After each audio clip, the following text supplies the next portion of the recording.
Very very good morning to all of you. G K and G S notes academy में आपका स्वागत है। मैं आपका अपना जी एस राठौर।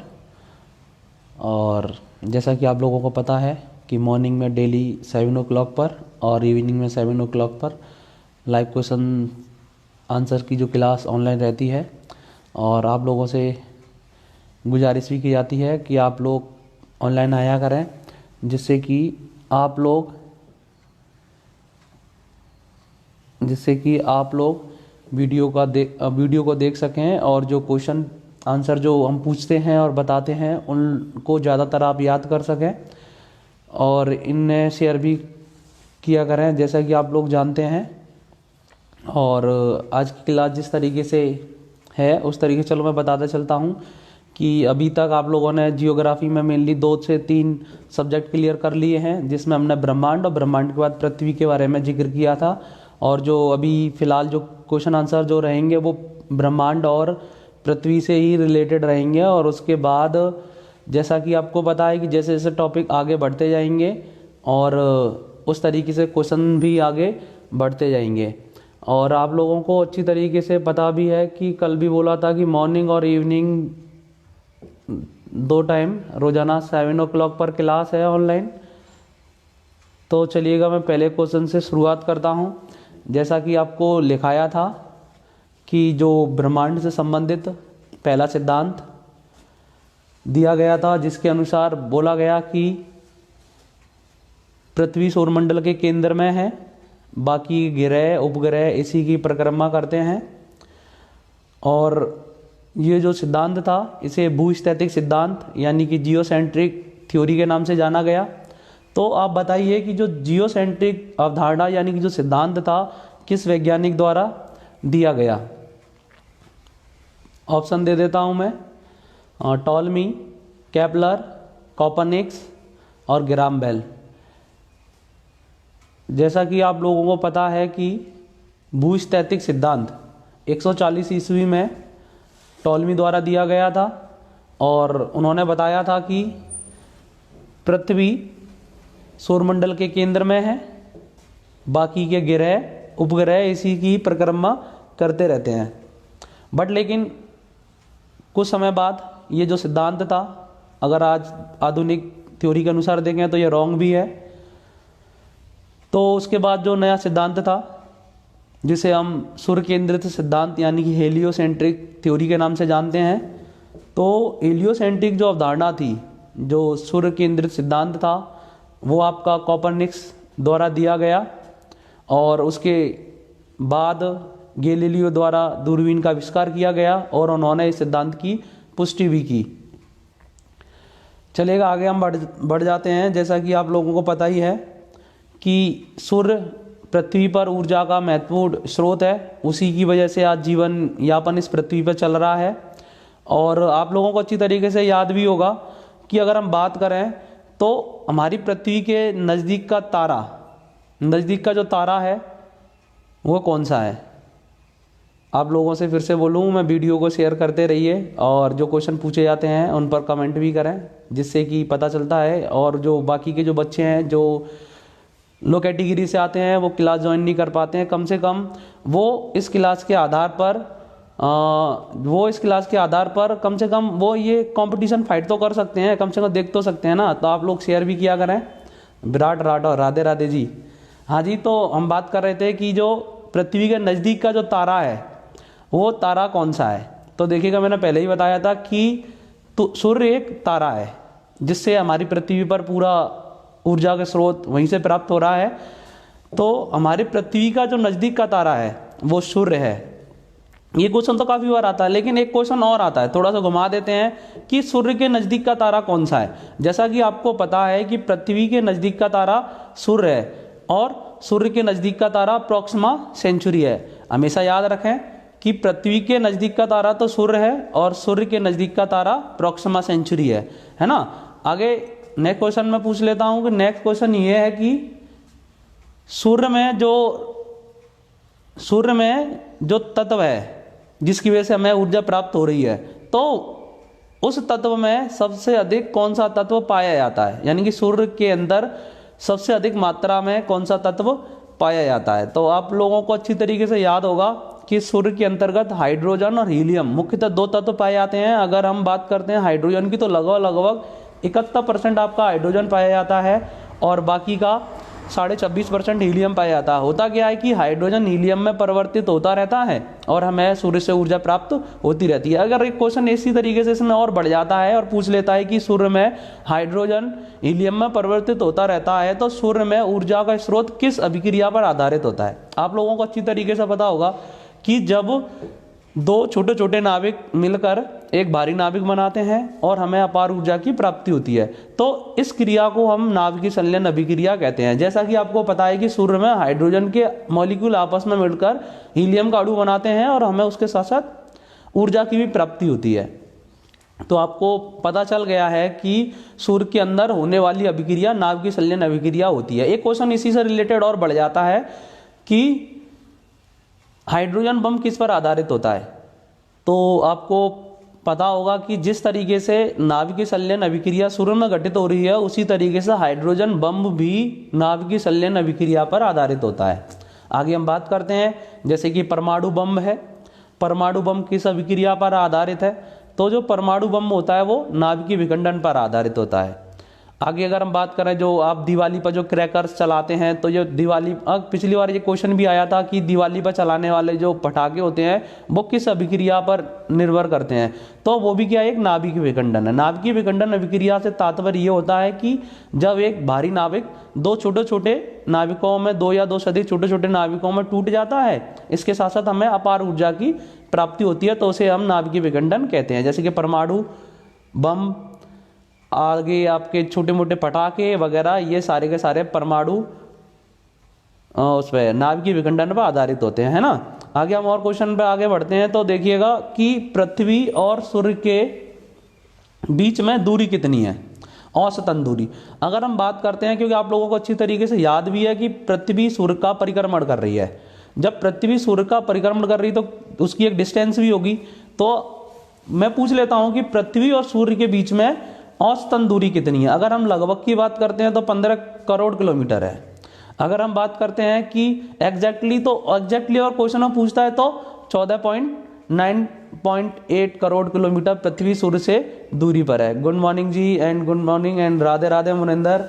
वीडियो को शेयर करें जिससे कि और भी जो बच्चे हैं जो क्लासेस अटेंड नहीं कर पाते हैं कम से कम डेली ऑनलाइन क्लास देख सकते हैं वो। और इसमें केवल जीएस से रिलेटेड जो भी क्वेश्चन है, जो भी आंसर हैं और जो भी टॉपिक होते हैं इंपोर्टेंट टॉपिक जो आपके पेपर में आने के लिए तत्पर रेडी रहते हैं, वही ज़्यादातर क्वेश्चन आपसे पुटअप किए जाएंगे जो ज़्यादातर क्वेश्चन में आए हैं और जिनकी आने की संभावना है ना। आगे हम बात करते हैं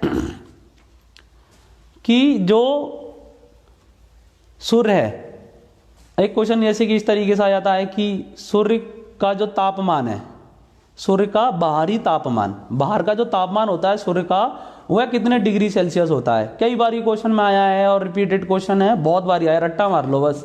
तो देखिएगा जो सूर्य का जो बाहरी तापमान है, बाहर का जो तापमान है वो लगभग 6000 होता है। उसके बाद अगर हम बात करते हैं कि सूर्य के केंद्र का तापमान कितना होता है, तो अगर हम सूर्य के केंद्र का तापमान की बात करते हैं तो सूर्य का केंद्र का जो तापमान है वो लगभग 1.5 × 10⁻70 डिग्री सेल्सियस होता है। लास्ट टाइम 2 साल पहले ही आपका यूपीपीएससी में ही पूछा गया था कि सूर्य के केंद्र का तापमान कितना होता है। तो सूर्य का जो केंद्र का जो तापमान है वो 1.5 × 10⁻70 डिग्री सेल्सियस होता है। उसी तरीके से देखो दोनों क्वेश्चनों में डिफरेंट था। एक था कि सूर्य का बाहरी सतह का तापमान कितना होता है और एक क्वेश्चन था कि सूर्य के केंद्र का तापमान कितना होता है। तो देखो दो क्वेश्चन में डिफरेंट था कि बाहरी सतह का तापमान तो 6000 डिग्री सेल्सियस होता है, अगर केंद्र की बात करते हैं तो 1.5 × 10⁻70 डिग्री सेल्सियस होता है। इसी तरीके से हम पिछले वाले क्वेश्चन से थोड़े भटक गए थे, आप लोगों को अच्छी तरीके से याद है। मैंने पूछा था कि सूर्य की जो परिक्रमा पृथ्वी कर रही है तो सूर्य और पृथ्वी के बीच में औसतन दूरी कितनी है। तो मैंने बोला भी था कि औसतन दूरी अगर लगभग में अगर आपसे पूछ लिया जाता है तो लगभग तो 15 करोड़ किलोमीटर है। अगर वो पूछता है कि सूर्य और पृथ्वी के बीच में न्यूनतम दूरी कितनी है, अब देखिएगा न्यूनतम दूरी से तात्पर्य है, यहीं पर एक शब्द है कि जब सूर्य और पृथ्वी के बीच में जो न्यूनतम दूरी होती है उसे हम कहते हैं उपसौर।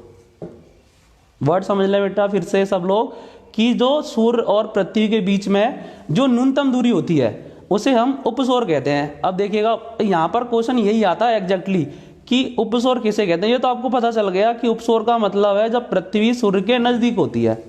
अब नजदीक की जो दूरी है वो कितनी होती है, तो 14.70 करोड़ किलोमीटर पृथ्वी और सूर्य के बीच में न्यूनतम दूरी है। अब ये उपसौर की, अब क्वेश्चन अगला पूछ लेता है पेपर में बार बार कि उपसौर की घटना कब घटित होती है। जैसे कि आप लोगों को पता है कि उपसौर का मतलब तो ये हो गया कि पृथ्वी और सूर्य के बीच में न्यूनतम दूरी, और न्यूनतम दूरी कितनी होती है 14.70 करोड़ किलोमीटर। तो इस घटना को कहते हैं हम उपसौर। अब साल में एक दिन तो ऐसा होगा जिस दिन पृथ्वी सूर्य के सबसे नजदीक होगी, तो क्वेश्चन एग्जैक्टली वो यही पूछ लेता है कि उपसौर की घटना कब घटित होती है। जब वो पूछता है कि उपसौर की घटना कब घटित होती है, तो देखिए मैंने आपको ट्रिक ही बताई थी कि 3 जन पास आए और 4 जुलाई दूर भये। तो इसका मतलब ये है कि 3 जनवरी को पृथ्वी सूर्य के सबसे नजदीक होती है। हाँ, तो जब पृथ्वी 3 जनवरी को सूर्य के नजदीक होती है तो इसी को कहते हैं उपसौर की घटना। अब क्वेश्चन में डायरेक्ट वो यही पूछता है कि उपसौर की घटना कब घटित होती है, तो उपसौर की जो घटना है वो 3 जनवरी को घटित होती है। अब देखिए इसी के रिलेटेड एक क्वेश्चन और बढ़ जाता है, बड़ी ये आता है कि सूर्य और पृथ्वी के बीच में अधिकतम दूरी कितनी है। हेलो एवरीवन, और आप लोगों से मैं फिर से बोल रहा हूँ कि वीडियो को शेयर करें जिससे कि जो लोग कोचिंग अटेंड नहीं कर पाते हैं, जो गरीब या असहाय या मिडिल क्लास से रिलेटेड बच्चे होते हैं, वो कोचिंग नहीं अटेंड कर पाते किसी कारणवश, कम से कम वो क्वेश्चन को यहीं बैठकर ही लर्न कर सकते हैं। Every day morning 7 o'clock and evening 7 o'clock daily online class रहती है। जो भी बच्चा आना चाहता है वो ऑनलाइन देख सकता है ना। अब देखिएगा हम बात करते हैं पृथ्वी और सूर्य के बीच में अधिकतम दूरी। तो जो पृथ्वी और सूर्य के बीच में जो अधिकतम दूरी होती है उसे कहते हैं अपसौर। अब ये तो पता चल गया आपको कि अपसौर क्या है। अपसौर का मतलब तो ये हो गया कि पृथ्वी और सूर्य के बीच में जो अधिकतम दूरी है उसी को अपसौर कहते हैं। अब वो क्वेश्चन ये पूछ लेता है कि अपसौर की घटना कब घटित होती है। जैसा कि मैंने अभी आपसे बोला था कि उपसौर की घटना कब घटित होती थी, तो उपसौर की घटना तो 3 जनवरी को घटित होती थी। अब बात करते हैं अपसौर की, तो उसमें मैंने ट्रिक बोली थी 3 जन पास आए और 4 जुलाई दूर हुए, यानी कि 3 जनवरी को पृथ्वी सूर्य के सबसे नजदीक होती है और 4 जुलाई को पृथ्वी सूर्य से अधिकतम दूरी पर होती है। ये आपके एग्जैक्टली क्वेश्चन हो गए। और डायरेक्टली वो यही पूछता है कि उपसौर की घटना कब घटित होती है और अपसौर की घटना कब घटित होती है। अब उसके बाद हम आगे बढ़ जाते हैं, है ना। जब हम आगे बात करते हैं, जैसा कि मैंने आपसे पूछा था, अगर जैसे कि मैंने आपसे बोला भी था कि अब वर्तमान में ग्रह कितने हैं, तो आप लोगों को भी अच्छी तरीके से याद होगा, बचपन से आप पढ़ते हुए आ रहे हैं। जब 2006 तक तो हम जब 2006 तक हम पढ़ते थे तो 9 ग्रह हमें क्लास में बताए जाते थे कि हमारे सौर मंडल में 9 ग्रह हैं, लेकिन वर्तमान में 9 नहीं है, अब 8 ग्रह रह गए हैं। अब हुआ क्या था कि 24 अगस्त 2006 को, याद रखना डेट बेटा, 24 अगस्त 2006 को एक सम्मेलन चेक गणराज्य देश था, उसके प्राग शहर में, प्रयाग नहीं है, प्राग शहर में, यानी कि चेक गणराज्य के प्राग शहर में एक सम्मेलन किया गया, जिसमें ये जो सम्मेलन था ये खगोलीय अंतरराष्ट्रीय संघ द्वारा किया गया। जब ये सम्मेलन हुआ तो उस सम्मेलन में ग्रह की परिभाषा निर्धारित की गई। फिर से आपको एग्जैक्टली यही याद रखना है कि किस दिन को अंतरराष्ट्रीय खगोलीय संघ का सम्मेलन हुआ जिसमें ग्रह की परिभाषा दी गई। तो 24 अगस्त 2006 को चेक गणराज्य देश के प्राग शहर में अंतरराष्ट्रीय खगोलीय संघ का एक सम्मेलन हुआ जिसमें ग्रहों की परिभाषा दी गई। अब देखिए ग्रह की परिभाषा इसलिए दी गई क्योंकि जितने भी खगोल शास्त्री थे, जो खगोल शास्त्री थे, वो हमेशा क्या करते थे कि नए नए ग्रह खोजने की कोशिश कर रहे थे। और क्या है कि सभी बंदे अपने अपना नए नए ग्रह लेकर आ रहे थे, तो सब लोग अपने नाम पर भी रख रहे थे। तो सबसे बड़ी जरूरत यही थी कि ग्रह की परिभाषा दी जाए। तो 24 अगस्त 2006 को जब ग्रह की परिभाषा दी गई तो उसमें मुख्यतः 4 बिंदु रखे गए। जो भी कोई पिंड ये 4 बिंदु फॉलो करेगा तो उसे हम ग्रह की श्रेणी में रख सकते हैं। तो देखिए उस श्रेणी में क्या हुआ कि उसमें वो मुख्य बिंदु पहला तो यही था कि ग्रह केवल उसे माना जाएगा जो सूर्य की परिक्रमा करता हो, पहला बिंदु, है ना। ग्रह की परिभाषा के अनुसार देखें तो ग्रह वह माना जाएगा जो सूर्य की परिक्रमा करता हो। जो दूसरा बिंदु था, दूसरा बिंदु उन्होंने बोला कि उसकी आकृति लगभग गोल हो, ठीक है। तीसरा बिंदु उन्होंने बोला उसका स्वयं का एक गुरुत्वाकर्षण होना चाहिए। जो चौथा बिंदु उन्होंने ये बोला कि वह किसी दूसरे ग्रह की कक्षा को ओवरलैप यानी कि नहीं काटता हो।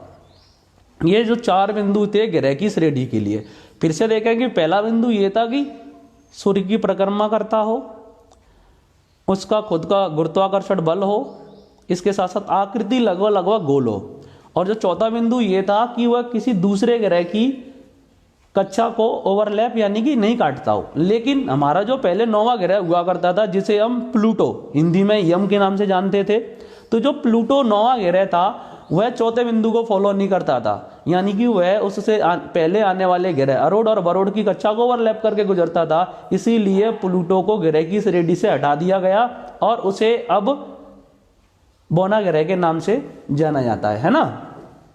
अब हमने ये तो बात कर ली कि ग्रह क्या होते हैं और ग्रह की संख्या कितनी है, और ग्रह की जो परिभाषा दी गई अंतर्राष्ट्रीय खगोल संघ द्वारा कब दी गई। और एक क्वेश्चन ये भी पूछ लेता है जो हमने अभी बात कर लिया कि प्लूटो को किस डेट को ग्रह की श्रेणी से हटा दिया गया। जैसे कि आपको पता चल गया है कि 24 अगस्त 2006 को प्लूटो को ग्रह की श्रेणी से हटाकर उसे बोना ग्रह के नाम से अब जानते हैं ना। अब उसके बाद बात करते हैं आगे कि जो आपका जो प्लूटो ग्रह है इसकी खोज कब हुई। बहुत बारी क्वेश्चन आया है और बहुत ज़्यादा इंपॉर्टेंट क्वेश्चन है ना। तो जो प्लूटो जो ग्रह था उसकी खोज 1930 में की गई। अब ये तो पता चल गया कि खोज कब हुई। अब बात कर लेते हैं कि खोज की किसने थी। तो जो प्लूटो ग्रह की खोज करने वाले जो खगोलविद थे वो थे क्लॉडियस टॉम्बैग द्वारा 1930 में प्लूटो ग्रह की गई खोज। और फिर उसके बाद ये ग्रह माना गया। उस समय से लेके 2006 तक 9 ग्रह रहे, जैसा कि हम लोग बचपन में पढ़ते थे। लेकिन 24 अगस्त 2006 को चेक गणराज्य देश है जिसके प्राग शहर में अंतर्राष्ट्रीय खगोल संघ का एक सम्मेलन हुआ। और उस सम्मेलन में प्लूटो ग्रह को जब ग्रह की परिभाषा दी गई तो प्लूटो ग्रह को ग्रह की श्रेणी से हटा दिया गया और उसे अब बोना ग्रह के नाम से हम जानते हैं, है ना। इतना हमने बात कर लिया। अब थोड़ा सा और आगे बढ़ लेते हैं। जैसे कि आप लोगों को पता था कि ब्रह्मांड के अध्ययन को क्या कहते हैं। आपको अच्छी तरीके से पता है कि ब्रह्मांड को हम इंग्लिश में कहते हैं कॉस्मोस, ठीक है। तो जो कॉस्मोस का जो स्टडी है उसे कहते हैं कॉस्मोसोलॉजी। इंपोर्टेंट क्वेश्चन है, एक वर्ड का क्वेश्चन है और आप लोगों को अच्छी तरीके से पता भी चल गया कि ब्रह्मांड को कहते हैं कॉस्मोस और ब्रह्मांड के अध्ययन को कह देते हैं हम कॉस्मोसोलॉजी, ठीक है। उसके आगे थोड़ा और बढ़ जाते हैं कि ब्रह्मांड में गैलेक्सियों की संख्या कितनी है। जैसा कि आप लोगों के पेपर में रिपीटेड क्वेश्चन है, ये पिछली बार भी आया था कि ब्रह्मांड में गैलेक्सियों की संख्या कितनी है। तो जब हम गैलेक्सियों की संख्या के बारे में बात करते हैं तो अनुमान नासा के अनुसार जो अनुमान दिया गया है वो बताया गया कि पूरे ब्रह्मांड में लगभग 100 अरब गैलेक्सी हैं। तो आप लोगों को अच्छी तरीके से पता चल गया है कि एक जो हमारा पूरा ब्रह्मांड है उसमें गैलेक्सियों की संख्या कितनी है। तो गैलेक्सियों की संख्या है 100 अरब, ठीक है। उसके बाद अगर हम बात करें हमारी गैलेक्सी का भाई नाम क्या है, बहुत बारी क्वेश्चन आता है कि हमारी गैलेक्सी का नाम क्या है। तो जो हमारी गैलेक्सी है उसे कहते हैं मंदाकिनी। इसका अदर नाम है दुधमेगला और मिल्की वे। इंग्लिश में मिल्की वे, दुधमेगला एंड मंदाकिनी, तीनों का नाम एक ही है लेकिन थोड़ा सा डिफरेंस रहता है, मैं बता देता हूं। वैसे एग्जैक्टली जो हमारी जो गैलेक्सी यानी कि आकाश गंगा है उसका नाम है मंदाकिनी। अब बात करते हैं दुध मेगला और मिल्की वे क्या होता है। तो दुध मेगला को हिंदी में बोलते हैं दुध मेगला और इंग्लिश में बोलते हैं मिल्की वे। अब दुध मेगला या मिल्की वे का तात्पर्य ऐसा है कि जब आप रात को छत पर जाएं, जब आप रात को छत पर जाते हैं तो छत पर जब आप आसमान को देखेंगे तो आपको एक बार में जितना तारा स्टार्स जो तारे हैं आप एक बार में जितनी गैलेक्सियों का भाग देख सकते हैं उसी को बोलते हैं दुध मेगला यानी कि मिल्की वे। तो अगर क्वेश्चन पूछ लेता है वो कि आपके मंदाकिनी अपनी आकाश गंगा यानी कि गैलेक्सी का नाम क्या है, तो एग्जैक्टली नाम मंदाकिनी। अगर मंदाकिनी ऑप्शन में नहीं है तो आप दुध मेगला जा सकते हैं। अगर दुध मेगला नहीं लिया तो कभी कभी इंग्लिश वर्ड भी ले लेता है जिससे हम मिल्की वे के नाम से जानते हैं ना। अब उसके बाद आगे बढ़ते हैं। आप लोगों से फिर से मैं बोल रहा हूं कि वीडियो को शेयर करें जिससे कि जो बच्चे क्लास अटेंड नहीं कर सकते कम से कम वो अपने कॉन्सेप्ट तो क्लियर कर ही सकते हैं यहाँ पे आकर ऑनलाइन पर घर बैठे बैठे। वैसे भी सर्दी बहुत ज़्यादा पड़ रही है, आज कोहरा भी बहुत ज़्यादा है, आप लोगों ने देख ही लिया होगा अपने घर के बाहर तो कम से कम जो लोग बार क्लास अटेंड नहीं करते हैं वो डायरेक्ट ऑनलाइन देख सकते हैं और अपने कॉन्सेप्ट भी क्लियर कर सकते हैं। अगर आपको कोई डाउट रहता है तो आप कमेंट में अपना क्वेश्चन भी भेज सकते हैं, या फिर एनी अदर जो भी चीज़ है आप शेयर कर सकते हैं। मेरा व्हाट्सअप नंबर भी आप लोगों के पास है ही है, और बाकी का फेसबुक पे पड़ा ही है, आप डायरेक्टली मेरे से पूछ भी सकते हैं एनी टाइम। हाँ, और सुबह शाम 7 o'clock मॉर्निंग और 7 o'clock इवनिंग ऑनलाइन डेली की क्लास है, तो आप लोग भाई लाभ लीजिए फ्री में जो मिल रहा है उसका। चलिए हम आगे बात कर लेते हैं, है ना। अब आगे क्या क्या पोर्शन था कि हम चल रहे थे अभी गैलेक्सियों पर। अब हमने पता कर लिया कि हमारी जो गैलेक्सी है उसका नाम है मंदाकिनी, और इंग्लिश में कहते हैं उसे मिल्की वे, और हिंदी में कहते हैं दूध मेघला। अब एक क्वेश्चन आता है कि हमारी आकाश गंगा यानी कि मंदाकिनी है, उसकी आकृति कैसी है। अब ये क्वेश्चन आ गया कि उसकी आकृति कैसी है, तो आपको याद कर लें कि हमारी जो आकाश गंगा यानी कि मंदाकिनी उसकी आकृति है सर्पिलाकार। याद कर लें बस। अगर वो ये पूछ लेता है कि पृथ्वी की आकृति कैसी है, क्यों आकृति के दो क्वेश्चन हो गए, एक तो हो गया आकाशगंगा की आकृति और एक हो गया आपकी पृथ्वी की आकृति, दोनों क्वेश्चन डिफरेंट है।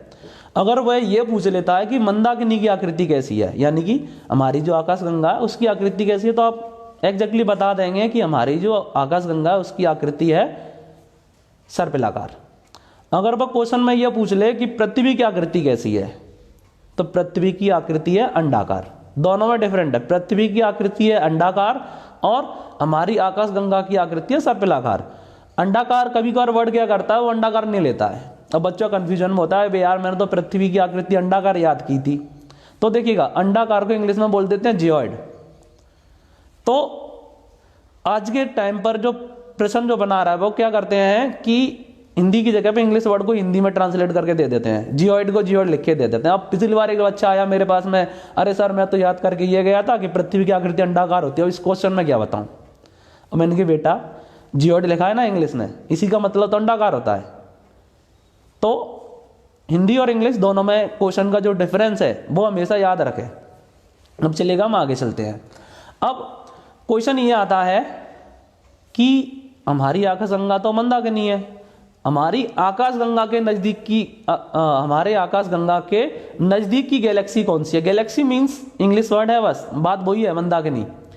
तो हमारी आकाशगंगा की नजदीक की आकाशगंगा कौन सी है, तो वो है एंड्रोमेडा। ठीक है, हमारी आकाशगंगा का नाम है मंदाकिनी और हमारी आकाशगंगा के नजदीक की जो आकाशगंगा है उसका नाम है एंड्रोमेडा। ठीक है, अब इसके बाद बात कर लेता हूं नेक्स्ट क्वेश्चन पे। अब आकाशगंगा कहते किसे हैं भाई, तो देखिए आकाशगंगा तारों का एक समूह होता है, असंख्य तारों का। आकाशगंगा असंख्य तारों का होता है समूह।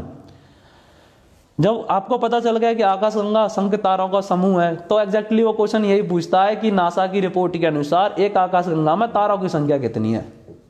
अब बच्चों को ये तो पता चल गया कि आकाशगंगा का मतलब है तारों का समूह, लेकिन नासा की रिपोर्ट थी। अब नासा की रिपोर्ट है तो आंसर तो आपको देना ही पड़ेगा और याद भी करना पड़ेगा।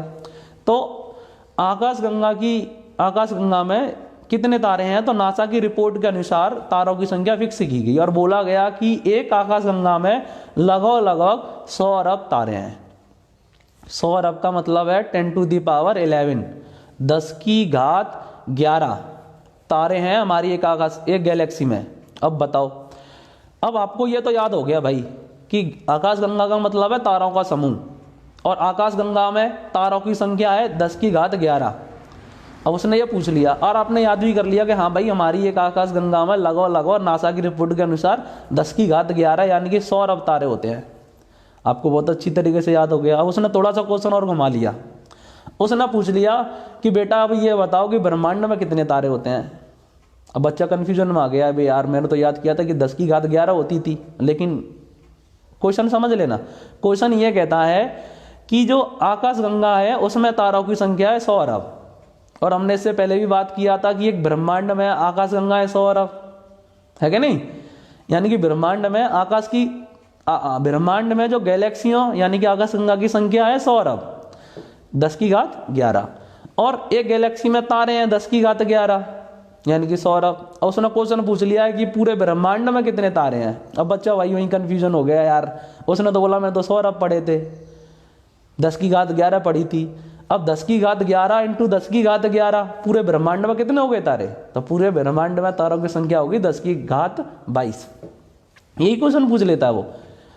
फिर से डिफरेंट समझ ला क्वेश्चन में। क्वेश्चन में डिफरेंट नंबर एक तो यही है कि आकाश गंगा में कितने तारे हैं, तो आकाश गंगा में तारे हैं 10 की घात 11, और ब्रह्मांड में कितनी आकाश गंगा है? 10 की घात 11। अगर वो पूछ लेता कि पूरे ब्रह्मांड में कितने तारे हैं, तो हो गया भाई 10 की घात 22 तारे हैं हमारे पूरे ब्रह्मांड में। ठीक है, अब हम आगे बढ़ते हैं। जैसे कि मैंने अभी जब शुरुआत में क्लास जब स्टार्ट किया था उसी टाइम पर बताया था कि सूर्य क्या है, तो आप लोगों को अच्छी तरीके से पता था कि सूर्य एक तारा है। पृथ्वी पर जीवन का आधार क्या है? सूर्य ही है। उसके बाद सूर्य की हमने दूरी बात करी, उसके बाद हमने बात किया था कि न्यूनतम दूरी कितनी होती है, अधिकतम दूरी कितनी होती है। इसके साथ साथ हमने बात किया था कि न्यूनतम दूरी और अधिकतम दूरी को उपसौर और अपसौर कहते थे। भाई उपसौर अपसौर की घटना कब घटित होती थी, ये भी हमने बात किया। अब उसके बाद हम थोड़ा आगे और बढ़ जाते हैं। जब हम आगे बढ़ते हैं तो आगे बढ़ने के बाद हमने देखा कि भाई ग्रह के बारे में हमने बात किया और ग्रह की परिभाषा भी दी गई। इसके साथ साथ हमने ये भी देखा था कि पहले 9 ग्रह होते थे और अब वर्तमान में केवल 8 ग्रह हैं। उसके बाद हम और भी आगे बढ़ते गए, ब्रह्मांड और गैलेक्सी भी पढ़ ली। अब हम आगे थोड़ा सा और बढ़ जाते हैं ना। और एक बात फिर से, आप लोग वीडियो को शेयर करें। कम से कम जो बच्चा क्लास नहीं अटेंड कर पाता है वो यहाँ जाके क्वेश्चन तो उससे सॉल्यूशन मिल ही रहा है ना, कम से कम उनकी खातिर तो शेयर किया करें। जो बच्चा कम से कम फीस पे करके नहीं पढ़ पा रहा है, या गरीब तबके का, या कोई और प्रॉब्लम है जिसकी वजह से वो क्लास अटेंड नहीं कर पा रहा है, तो कम से कम क्वेश्चन तो क्लियर कर रहा है वो, तो शेयर करें, उनकी खातिर तो करो कम से कम, आपकी दोस्त है वो भी। चलो अब आगे बात कर लेता हम, है ना। अब देखो आगे क्या हुआ कि हमने पता कर लिया कि सूर्य जो है वही जीवन का आधार है। अब आगे बात कर लेते हैं। आगे बात ये हुई कि सूर्य का जो प्रकाश है, क्वेश्चन यही पूछ लेता है, सूर्य का जो प्रकाश है पृथ्वी तक आने में कितना समय लगता है। तो एनसीईआरटी के हिसाब से देखा जाए तो सूर्य का प्रकाश आने में 8 मिनट 18 सेकंड लगती हैं। अब आपको याद हो गया भाई कि सूर्य का प्रकाश आने में 8 मिनट 18 सेकंड लगती हैं। अब उसने थोड़ा सा क्वेश्चन घुमा दिया वहाँ जाके, उसने पूरा मिनट में दे दिया। तो मिनट का तात्पर्य ये हो गया कि 8 सही 1/3 मिनट, क्योंकि 18 सेकंड तो मिनट का 1/3 हो गया ना। तो बस सबसे बड़ी चीज़ होती है कि जब भी आप जीएस लर्न करते हैं, लर्न में क्या होता है कि आप रट्टा मार सकते हैं। रट्टा मारने का मतलब क्या कि 2 दिन आप भूल जाएंगे, लेकिन आपने कॉन्सेप्ट समझा है तो समझा हुआ कॉन्सेप्ट जिंदगी भर नहीं भूलेंगे, है क्या नहीं। तो फिर से वही क्वेश्चन में रिपीट कर देता हूँ कि सूर्य का प्रकाश आने में टाइम लगता है भाई 8 मिनट 18 सेकंड। अब ये तो आपको याद होगा, अब भाई 8 मिनट 18 सेकंड लगती हैं। उसने क्वेश्चन ही घुमा दिया वहाँ जाके, पूरा मिनट में दे दिया। जब वो पूरा मिनट में दे दिया तो इसका मतलब क्या हुआ कि 8 सही 1/3, क्योंकि 8 मिनट तो है ही है ना आपकी, और 18 मिनट लगा कितना हो गया, 1 मिनट का 1/3। तो वहाँ जाके क्वेश्चन जब घुमा दिया तो अब बच्चा कंफ्यूजन में आ गया, अबे यार मैंने तो 8 मिनट 18 सेकंड याद किया था। तो यही प्रॉब्लम रहता है जीएस का कि जितना बच्चा इजी समझता है ना कि हम याद कर घर बैठ के याद कर लेंगे, तो वो नहीं हो सकता है। जरूरी है कॉन्सेप्ट समझना। देखो हम आगे और बढ़ते हैं ना। तो जब आगे बढ़ेंगे तो हम बात कर लेते हैं आगे जाके कि ग्रहों की बात चल रही थी, वहीं जाके पहुंच जाते हैं फिर से कि सूर्य के सबसे नज़दीक का ग्रह कौन सा है। तब नज़दीक का ग्रह जैसा कि आप लोगों को लिखाया भी था, याद भी कराया था, और मैं क्वेश्चन में फिर से पूछ रहा हूँ कि भाई क्रम से बात करते हैं तो सबसे पहले आता है बुध, दूसरा आता है शुक्र, फिर आती है पृथ्वी, फिर आता है मंगल, उसके बाद बृहस्पति, शनि, अरुण और वरुण। तो सूर्य के सबसे नज़दीक का जो ग्रह है वो है आपका बुध। अब क्वेश्चन पूछ लेता क्या बुध पर जीवन यापन संभव है। तो आपको पहले ही पता है कि जब सूर्य के सबसे नज़दीक है वहाँ टेम्परेचर इतना हाई है, रातें बहुत ज़्यादा सर्दीली होती हैं, तो वहाँ पर क्या है कि आपका जो जीवन संभव नहीं हो सकता, कभी भी नहीं हो सकता है। ठीक है।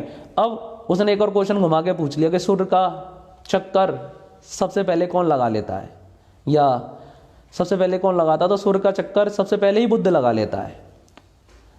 अब उसके बाद हम बात करते हैं कि सबसे गर्म ग्रह कौन सा है। अब आपको पता होगा भाई सूर्य के नज़दीक बुध है तो बुध होना चाहिए, लेकिन नहीं, सबसे गर्म ग्रह बुध नहीं है। आप लोग ऐसे अंदाजे लगा रहे होंगे कि भाई सूर्य के नजदीक बुध है तो बुध गर्म होना चाहिए, लेकिन सबसे गर्म ग्रह बुध नहीं है, सबसे गर्म बुध ग्रह है शुक्र। शुक्र कैसे है? क्योंकि आप लोगों को पता है कि शुक्र ग्रह के वायुमंडल में सर्वाधिक मात्रा में पाया जाता है कार्बन डाइऑक्साइड गैस और कार्बन मोनोऑक्साइड गैस। ये ऑलरेडी पहले ही गर्म होती हैं।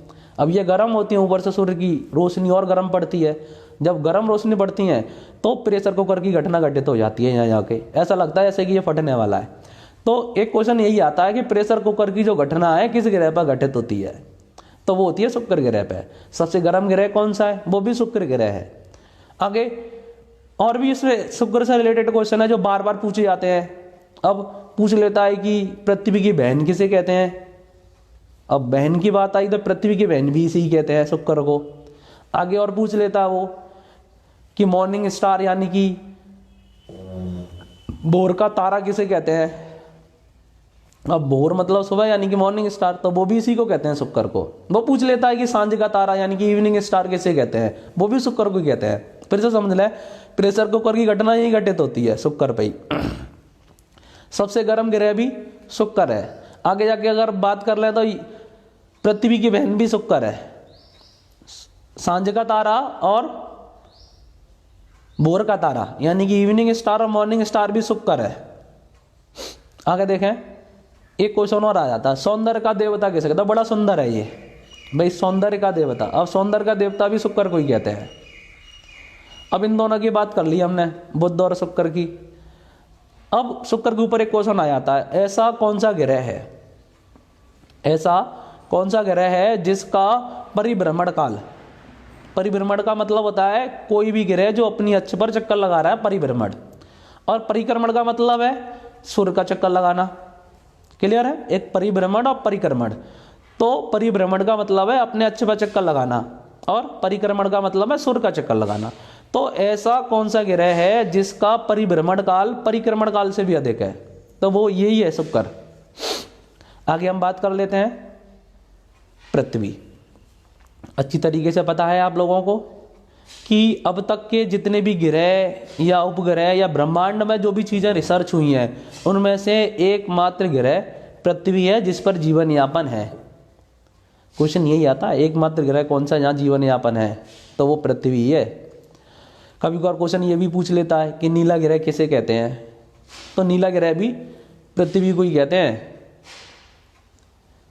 अब अगला क्वेश्चन पूछ लेता है कि पृथ्वी के कितने परसेंट भाग पर, पृथ्वी के कितने परसेंट भाग पर स्थल मंडल है और कितने परसेंट भाग पर जल मंडल है? दोनों क्वेश्चन याद रखना कि पृथ्वी के 71% भाग पर है जल मंडल और बाकी का बचा कितना, 29% भाग पर है स्थल मंडल। आगे और बढ़ लेते हैं भाई कि सभी ग्रहों में सबसे अधिक घनत्व किसका होता है? घनत्व का मतलब है वेट, है ना? तो सॉरी, जो घनत्व है पृथ्वी का घनत्व कितना है एग्जैक्टली ये पूछ लेता है। तो पृथ्वी का जो घनत्व है 5.5 kg पर मीटर क्यूब। थोड़ा सा उसका यूनिट याद रख लेना क्योंकि क्वेश्चन गड़बड़ करता है ना, यूनिट में जाके गड़बड़ कर देता है। अगर साइंस से देखा जाए तो ये मिल जाता है कि पृथ्वी की घनत्व का यूनिट बताओ, तो आप उससे देख सकते हैं। इसके साथ साथ आप ऐसे कर सकते हैं कि पृथ्वी का घनत्व कितना होता है एग्जैक्टली, डायरेक्ट पूछता है वो पृथ्वी का घनत्व कितना होता है। तो पृथ्वी का जो घनत्व है, डेंसिटी जिसे इंग्लिश में बोलते हैं, वो होता है 5.5 kg प्रति मीटर क्यूब। ये तो आपने याद कर लिया भाई, 5.5 होता है। उसने थोड़ा सा क्वेश्चन और घुमा लिया। अब घुमा ये लिया कि पृथ्वी का घनत्व तो लगभग किसके बराबर होता है? पिछली बार ये आया भी था। अब बच्चा को तो कंफ्यूजन है भाई, उसने याद तो ये किया था कि पृथ्वी का घनत्व 5.5 होता है kg प्रति मीटर क्यूब। अब उसने क्वेश्चन ये पूछ लिया किसके बराबर होता है? तो जो पृथ्वी का जो घनत्व है जल के घनत्व के बराबर होता है। फिर से याद रख लेना आप अच्छी तरीके से कि पृथ्वी का घनत्व 5.5 kg पर मीटर क्यूब होता है और यह जल के घनत्व के बराबर होता है। इसका मतलब ये हो गया अगर हम पृथ्वी को जल में डुबोएंगे तो डूबेगी नहीं, तैरने लगेगी उसके ऊपर, क्योंकि दोनों का घनत्व एक सा है। क्योंकि जल में वही वस्तु डूब जाती हैं जिनका घनत्व जल के घनत्व से अधिक होता है, और जिनका घनत्व कम होता है वो जल में तैरती रहती हैं। ये भी क्वेश्चन याद रख लेना साइंस में। फिर से यही क्वेश्चन रिपीट कर दे रहा हूँ कि पृथ्वी का घनत्व 5.5 kg/m की होता है, जो कि जल के घनत्व के बराबर है। यदि पृथ्वी को पानी में डूबेंगे तो डूबेगी नहीं, उस पर तैरने लगेगी। ठीक है, अब हम आगे बात कर लेते हैं। जब आगे बात करते हैं तो आपको अच्छी तरीके से पता होगा कि पृथ्वी के कितने उपग्रह हैं। यह क्वेश्चन पूछ लेता है कि पृथ्वी के उपग्रह कितने हैं, प्राकृतिक उपग्रह, नेचुरल सैटेलाइट। अच्छी तरीके से याद है और आप याद करते भी आ रहे हैं, बचपन से पढ़ते हुए आ रहे हैं। 3rd-4th क्लास से स्टार्ट हो जाता है, 2nd क्लास से अब तो CBSE बोर्ड में सोलर सिस्टम। तो पृथ्वी का केवल और केवल एक उपग्रह है। अब वो एक उपग्रह उसे हम कहते क्या नाम से, किस नाम से पुकारते हैं उसे कहते हैं हम चंद्रमा। पृथ्वी का एकमात्र प्राकृतिक उपग्रह है जिसे चंद्रमा के नाम से जाना जाता है। ये तो आपने याद कर लिया भाई, चंद्रमा के नाम से जाना जाता है। अब वो क्वेश्चन थोड़ा सा घुमा लेता है। घुमा ये लिया, उसने बोला कि सूर्य और पृथ्वी के बीच में कितने उपग्रह आते हैं। बच्चा कंफ्यूजन में आ गया यार। उसने बोला यार मैंने बुध भी पढ़ा था, शुक्र भी पढ़ा था, तीसरा ग्रह मैंने पृथ्वी पढ़ा। लेकिन मैं फिर से क्वेश्चन का क्लियर कर दे रहा हूँ कि बुध का और शुक्र का कोई भी उपग्रह नहीं था। ठीक है कि नहीं? बुध का और शुक्र का कोई भी उपग्रह नहीं था और नहीं है ना। पृथ्वी का एक उपग्रह है जिसका नाम चंद्रमा है। और उसने क्वेश्चन पूछा है कि शुक्र और पृथ्वी के बीच में उपग्रहों की संख्या कितनी है। भाई जो पृथ्वी का उपग्रह वही तो बीच में जाके चक्कर लगा रहा है। तो सूर्य और पृथ्वी के बीच में केवल एकमात्र उपग्रह आता है, उसका नाम है चंद्रमा। बात होगी क्लियर भाई? अब हम बात आगे कर लेते हैं। आगे की बात कर लेते हैं ये कि उसने क्वेश्चन पूछ लेता है कि पृथ्वी और चंद्रमा के बीच में दूरी कितनी है। पहले हमने बात किया था वहां पे क्या, सूर्य और पृथ्वी के बीच में दूरी।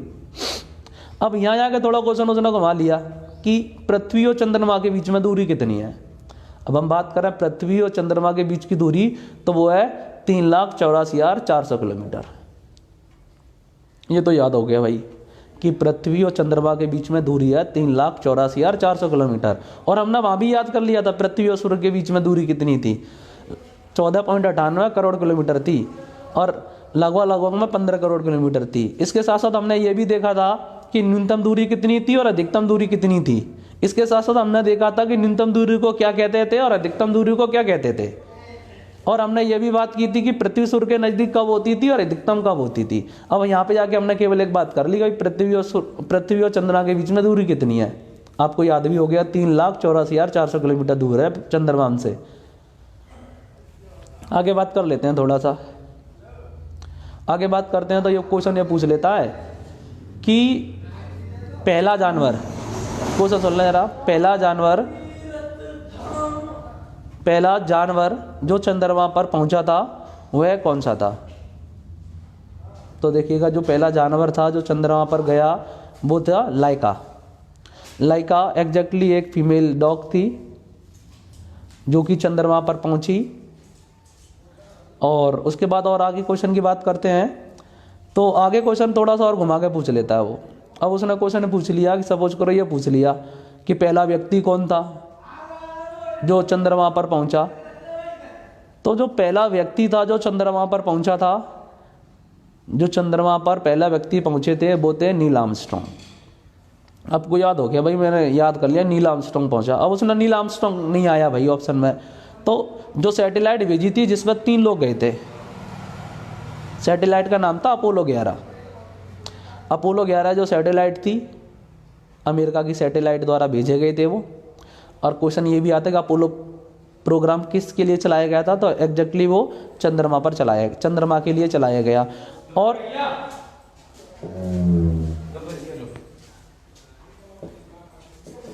तो आप लोगों को अच्छी तरीके से याद है कि भाई चंद्रमा पर जो अपोलो जो प्रोग्राम था वो अमेरिका द्वारा चलाया गया। और अपोलो 11 के द्वारा प्रथम बार व्यक्ति ने चंद्रमा पर कदम रखे। और आपको याद भी हो गया कि पहला व्यक्ति था उसका नाम था नील आर्मस्ट्रॉन्ग जिसने चंद्रमा पर कदम रखे। लेकिन आपका जब पेपर आया तो उसमें नील आर्मस्ट्रॉन्ग ऑप्शन में नहीं था। तो जैसे कि मैंने बोला कि अपोलो 11 सैटेलाइट में 3 लोग थे, एक था नील आर्मस्ट्रॉन्ग और दूसरे थे आपके एडविन एल्ड्रिन, तीसरे थे माइकल कॉलिंस।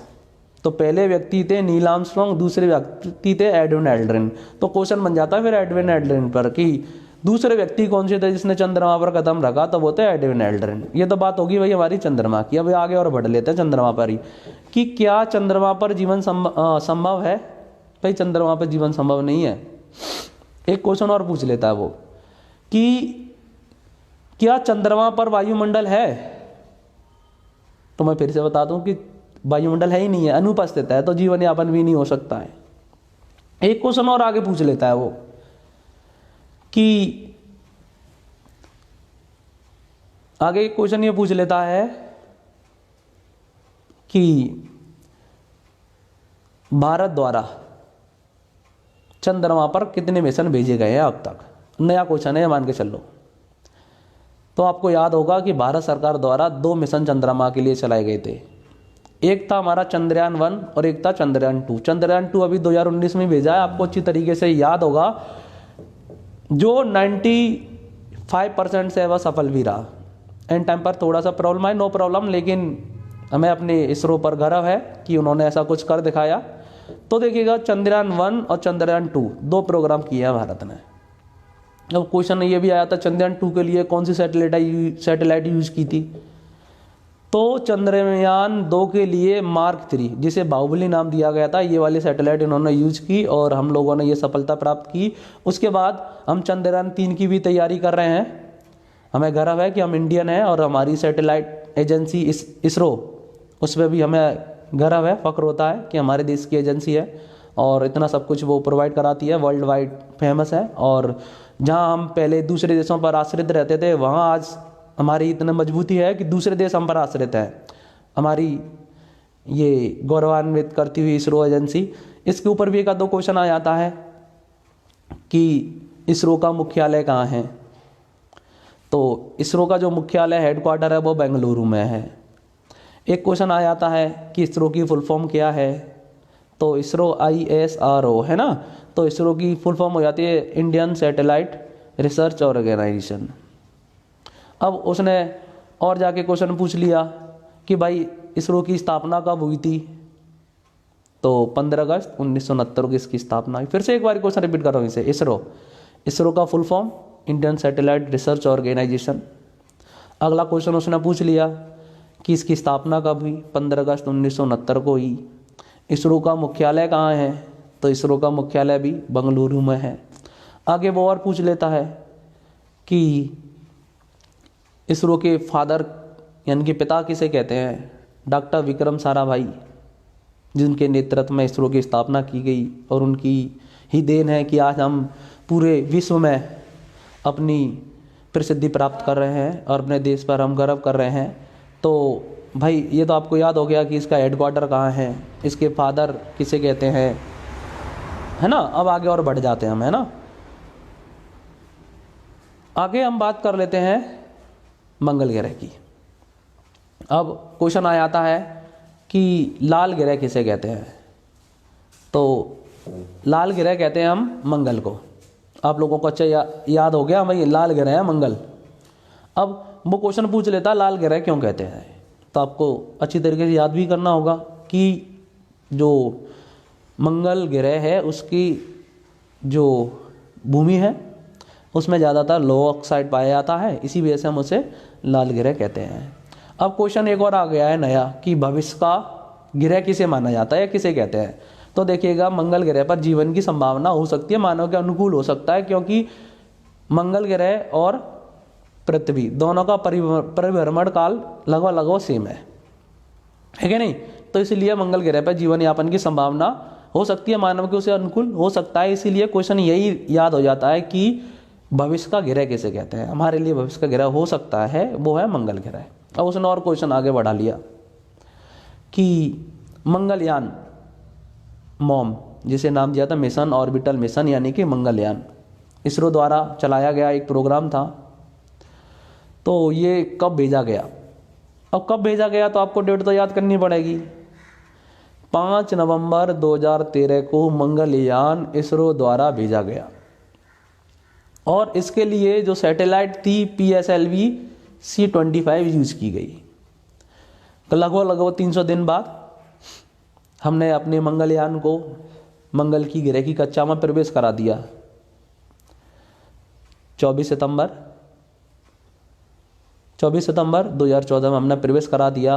और हम यानी कि हमारी जो इसरो एजेंसी थी, इसरो एजेंसी विश्व की पहली एजेंसी बनी जिसने अपने पहले प्रयास में ही सफलता प्राप्त करी। ये हमारे लिए बहुत बड़ी गौरवान्वित करने वाली बात थी कि हम विश्व के पहले एकमात्र ऐसे देश बने जो अपने पहले ही प्रयास में मंगल ग्रह की कक्षा में प्रवेश कर गए।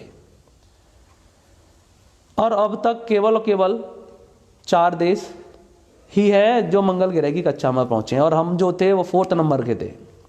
लेकिन सबसे बड़ी गौरवान्वित करने की बात यह थी कि हम विश्व के पहले एकमात्र ऐसे देश थे जो अपने पहले प्रयास में सफल हुए, और ऐसा कोई भी देश नहीं कर सका जो अपने पहले प्रयास में मंगल ग्रह पर पहुंच सका। यहाँ तक कि चीन भी अभी तक मंगल ग्रह पर नहीं पहुंचा, लेकिन हमारी एजेंसी इसरो द्वारा ऐसा कुछ किया गया जो हमें गौरवान्वित करता है।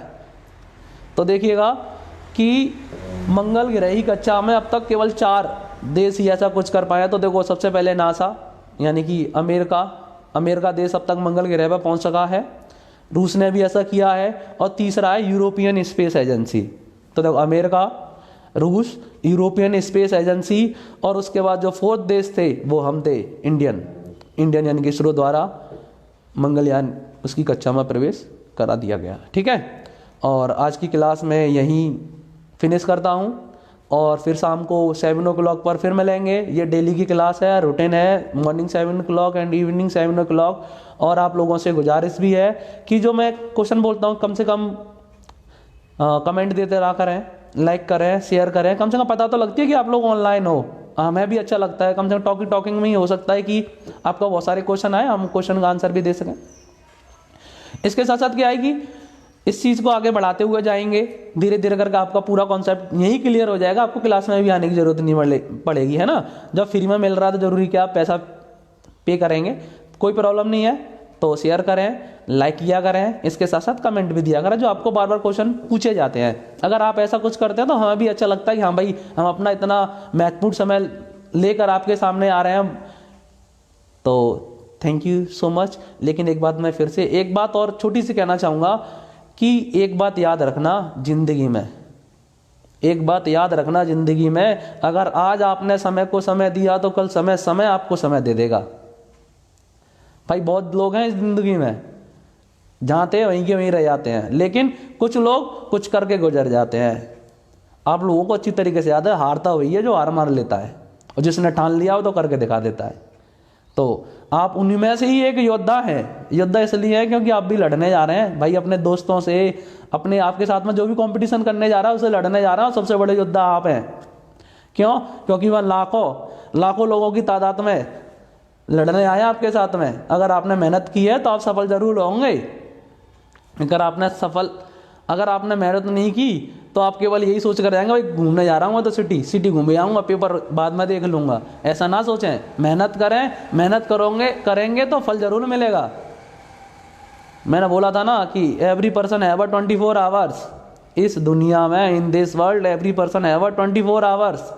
इस दुनिया में सभी लोगों के पास में केवल 24 घंटे हैं, बट डिपेंड करता है आपके ऊपर कि आप उन 24 घंटों का यूज कैसे करते हैं। चाहे तो आप पढ़ने में गुजार लो, चाहो तो आप घूमने में गुजार लो, खेलने में गुजार लो, या कहीं और भी गुजार लो।